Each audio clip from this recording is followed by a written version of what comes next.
Hi there. We have a thought for the day. Again, we're reading from The Secret Life of Plants by Peter Tompkins and Christopher Bird.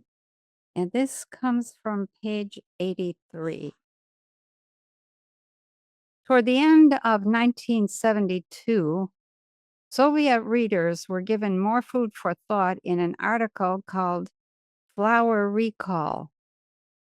That was the title, Flower Recall, published in the popular color illustrated Knowledge is Power, one of the many magazines issued by the Knowledge Society, the leading organization for popular science in the USSR.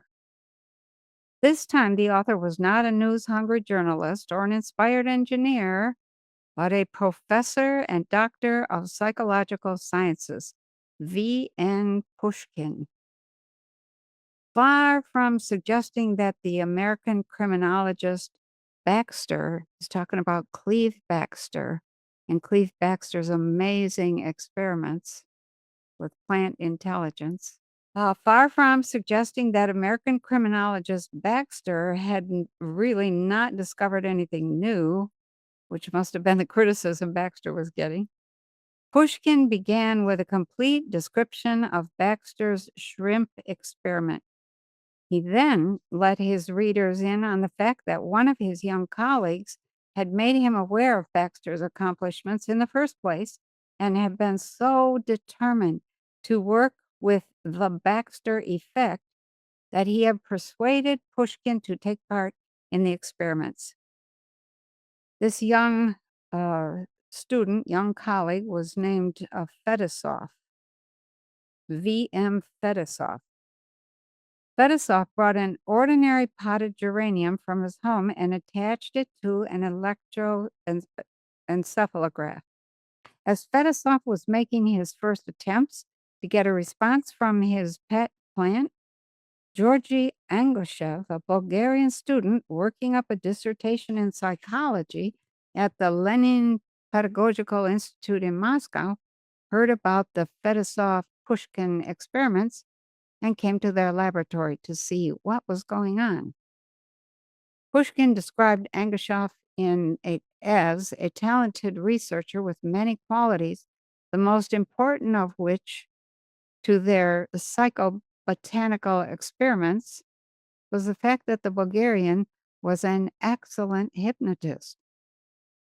Fedosov and Pushkin surmised that a hypnotized person should be able to send emotions to a plant more directly and spontaneously than a person in a normal state. So hypnotizing a young girl by the name of Tanya, who was described by Pushkin as of lively temperament and spontaneous emotionality, they first implanted in her the notion that she was one of the most beautiful women in the world. Then the notion that she was freezing in harsh, raw weather. At each change in the girl's mood, the plant, which was attached to the encephalograph, responded with a changing or appropriate pattern on the graph. We were able, says Pushkin, to get an electrical reaction as many times as we worked even to the most arbitrary commands.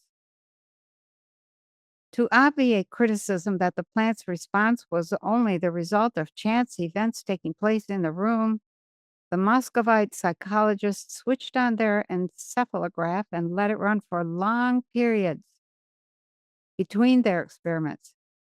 But the experiment never registered any reaction of the kind evoked in the plant by the emotions suggested to a hypnotized subject.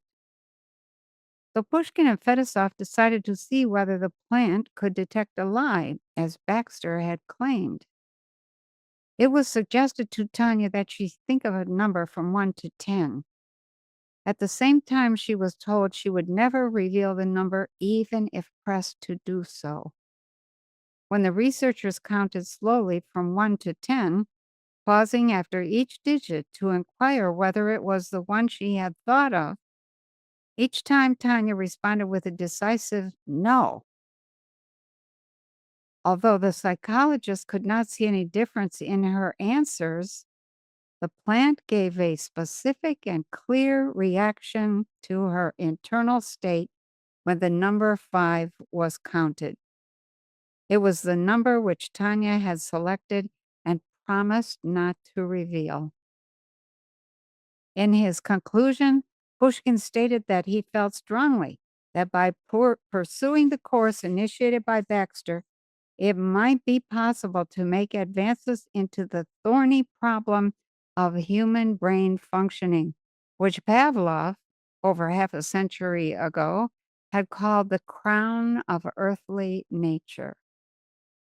Seizing the opportunity for a political remark, Pushkin reminded those who might look askance at his and Fedosov's new research that at the opening of the Moscow Institute of Psychology in 1914, Pavlov had declared that the task of unlocking the mysteries of the brain and its activity was so unexpressibly enormous and complex that it depends on the totality of thought's resources, namely complete freedom and bold deviation from the set patterns of research.